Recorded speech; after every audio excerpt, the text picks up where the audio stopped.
Joining us, Senator Bill Cassidy. He's one of the 10 Republicans who went to the White House to discuss stimulus. All we've heard, Senator, is Senator Collins said it was useful. The expectations, I don't know whether they were met or whether they were that high to start with when Jen Psaki said right at the start, this meeting is not a forum for the president to make or accept an offer. It's important that he hears this group, at least, just to get their ideas.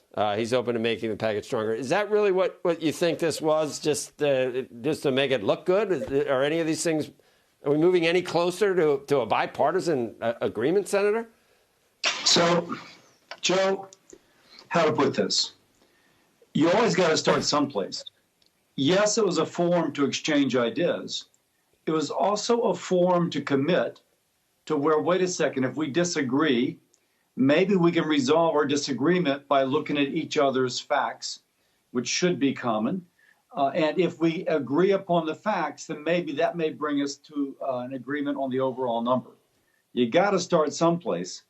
And the fact that we have committed to sharing information, theoretically making decisions based upon that information, at least gives us a path forward. I mean, we have seen, I mean, it was a different president, obviously, but we have seen the political dynamic of the past.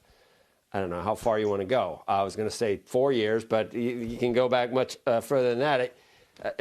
What people are saying, Senator, is that comments from the Democratic leaders in Congress, along with what Jen Psaki said, leave little room, for hope that a compromise is going to emerge. You saw the body language. Are you optimistic anything happens?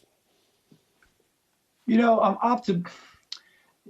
You don't want to prejudge, but I'm optimistic that something can happen.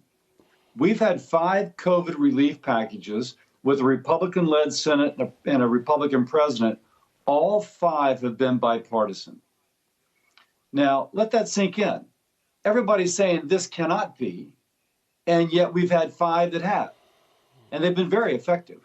CBO is estimating a GDP of growth of 3.8% this coming year. CBO is saying that by June, employment will be back to pre-COVID levels, attributing that to these COVID packages we've already had. So, yes, we can do it bipartisan. Yes, we have done it on a bipartisan basis with a process led by Republicans. I'm hoping the same can be true in a process led by Democrats. How many Republicans would allow $15 minimum wage blanket increase across the country? I don't think any Republican will for that. CBO says that will kill 1.3 million jobs, if I remember correctly, when it's not a pandemic. And think of all the small businesses that are barely hanging on. They would have to go up to $15, they would fold. You would just decimate small businesses, restaurants, et cetera, again, barely hanging on now. But that should not be germane to the budget process.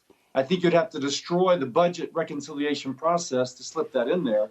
And although Leader Schumer has shown a willingness to destroy portions of the Senate process in the past, hopefully he will not do so with this. Well, I don't need to do much math to figure 1.9 trillion versus 600 billion is. What's the GOP willing to? How far would you go up, and would the Democrats, President Biden come down at all on 1.9? See, I think this is where I go back to what I said at the beginning. Theoretically, you don't pick a top line and then fill it up until you get to the top line. You figure out what the needs are for each component, and then you put them together, and your top line emerges. And so, for example, there's a big difference in schools. The administration wants $135 billion for schools. We put up $20 billion, probably more than we should have. Why? Because the Centers for Disease Control has estimated it will cost about $455 per student to reopen schools. We've already given over $1,000 per student. We've given almost 3 times more than the CDC said is necessary to reopen schools, and yet the administration wants $135 billion more. Well, the president said he would send us their facts. We will share with them our suppositions and see if we can't narrow that. But I'll go back. You shouldn't just pick a top line and fill it up until you get there. You should figure out what you need for each area and add them up, and that's how you get to top line. And that's the approach the Republican senators have taken. Right.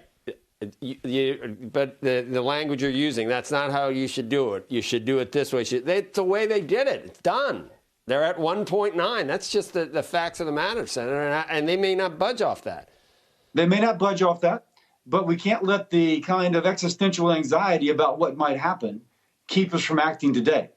We have to take the situation as we have and operate within that moment, ideally working towards a common solution. I was part of the so-called 908 group, the bipartisan group of senators, Republicans, and representatives who began to negotiate when the White House of the last administration and Speaker Pelosi just couldn't meet. They weren't doing anything. We began with that supposition. What do we need for every area? What are the political considerations of each side? Add them up, and this is where we got. Now, it's a process that works. One more time, we've had 5 COVID relief packages that have been bipartisan. We can do it this way. It doesn't have to be one side saying take it or leave it. Shepard Smith here. Thanks for watching CNBC on YouTube.